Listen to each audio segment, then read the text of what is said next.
ఇప్పుడు కరుడుగట్టిన భూస్వామ్య క్రౌర్యం నా గుండెల మీద పచ్చబొడిసిన పేరు చుండు రగిలే రాచపుండు, రగిలే రాచపుండు.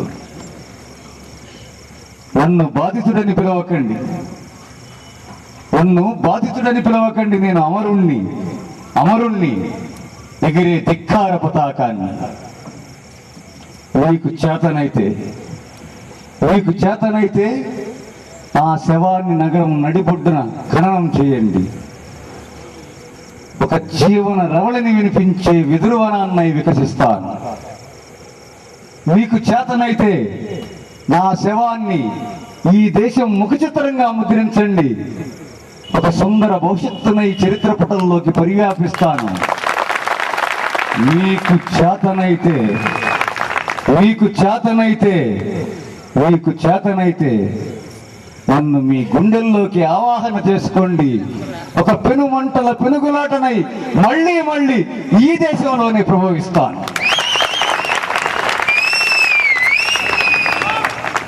పెద్దలు, సభాధ్యక్షులు, డాక్టర్ గారు, ఎంతమంది పెద్దలు, ఎదురుగా ఉన్న యువ బాల పెద్ద మేధావులు అందరికీ జైభీం. ఈ రోజున సాంఘిక సంక్షేమ హాస్టల్ 9వ వార్షికోత్సవం మీరు జరుపుకుంటున్నారు.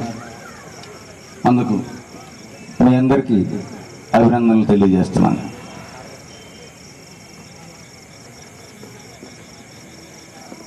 మీ వార్షికోత్సవంతో పాటు డాక్టర్ బాబాసాహెబ్ అంబేద్కర్ బొమ్మకి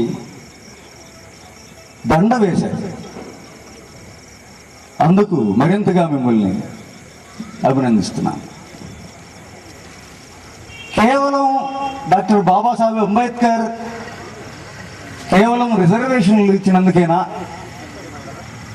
కేవలం అందుకే ఆయన బొమ్మలకి కొబ్బరికాయలు కొట్టి పూజలు చేస్తున్నామా, ఇంకేదన్నా ఆయనలో ఒక రోల్ మోడల్ ఎవరన్నా కనపడుతున్నారా అనేది ఒకసారి మనం ఆలోచించుకోవాల్సిన అవసరం ఎంతైనా ఉంది.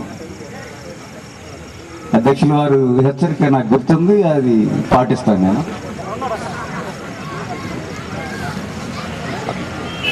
ఇటీవల ముంబై యూనివర్సిటీ వైస్ ఛాన్సలర్గా చేసి ఈ మధ్యనే మహర్ల జీవితం, దళితుల జీవితం, మహారాష్ట్రకు చెందినవాడు కాబట్టి మహర్లు అన్నాడు. ఆయన ఉద్దేశం దళితుల జీవితం. దళితుల జీవితం లేదు. ఒక తరం మొత్తంగా భారతదేశానికి స్వతంత్రం వచ్చిన తర్వాత అంబేద్కర్ స్థాపించిన పీపుల్స్ ఎడ్యుకేషన్ సొసైటీ అనే మాట లేకుండా ఏ ఒక్క విద్యార్థి గ్రాడ్యుయేట్ కాలేదు, ఏ ఒక్క విద్యార్థి విద్యావంతుడు కాలేదు.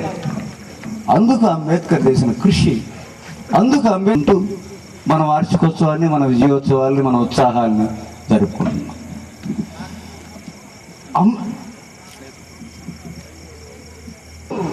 తన వాళ్ళని, తన తరాన్ని, తన వాళ్ళని, తన జాతిని, తనలోని అణగారుతున్న విద్యకు దూరం అవుతున్న పిల్లల్ని వాళ్ళకి చదువుని అందుబాటులోకి తీసుకురావాలని ఆయన తపనపడ్డాడు. ఇక్కడ 2 విషయాలు మనకు స్పష్టంగా అంబేద్కర్ జీవితంలో మనకు కనపడుతుంది. ఇది politics of education and educational politics.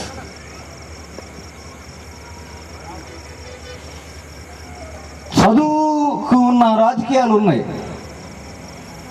అట్లాగే విద్యలో, రాజకీయాల్లో విద్య ఉంది. ఈ 2 విషయాల్ని అంబేద్కర్ పట్టించుకున్నాడు.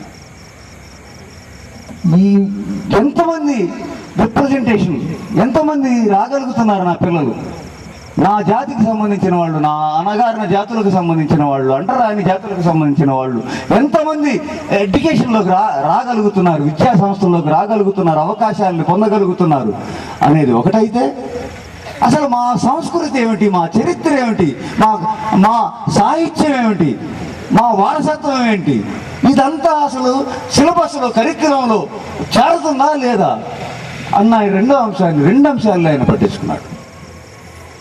2 రకాల రిప్రజెంటేషన్ని పట్టించుకున్నాడు. ఒకటి రెండోది ఎడ్యుకేషన్ని డిసైడ్ చేస్తున్న రాజకీయాలు ఏంటి, ఎవరు అధికారంలో ఉన్నారు, వాళ్ళు ఎవరి ప్రయోజనాల కోసం విద్యా వ్యవస్థని విద్యా విధానాన్ని నిర్ణయిస్తున్నారు అనే విషయాన్ని కూడా ఆయన పట్టించుకున్నారు. అందుకోసం మనం అంబేద్కర్ని రోల్ మోడల్గా స్వీకరించాల్సిన అవసరం ఉంది. విద్యార్థులకి రాజకీయాలు అవసరమా లేదా అనే చర్చ ఈరోజు అవసరమే లేదు. విద్యార్థులు స్కూళ్ళల్లో కాలేజీల్లో ప్రవేశించక ముందే స్కూళ్ళకి కాలేజీలకి విశ్వవిద్యాలయాలకి రాజకీయాలు ఉన్నాయి, వచ్చేసినాయి.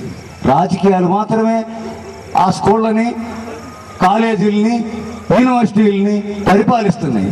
ఆ రాజకీయాలు మాత్రమే ఎవరు ఆధిపత్య స్థానంలో ఉండాలి, ఎవరికి ఏ అవకాశాలు ఇవ్వాలి, ఎవరికి స్కాలర్షిప్లు ఇవ్వాలి, ఎవరికి ఇవ్వకూడదు, ఎవరికి హాస్టల్ మెస్లో చోటు ఇవ్వాలి, ఎవరికి ఇవ్వకూడదు అని చెప్పి ఆ రాజకీయాలు మాత్రమే పనిచేస్తున్నాయి. ఆ రాజకీయాలను పట్టించుకోకుండా విద్యార్థులుగా మనం బతకలేము.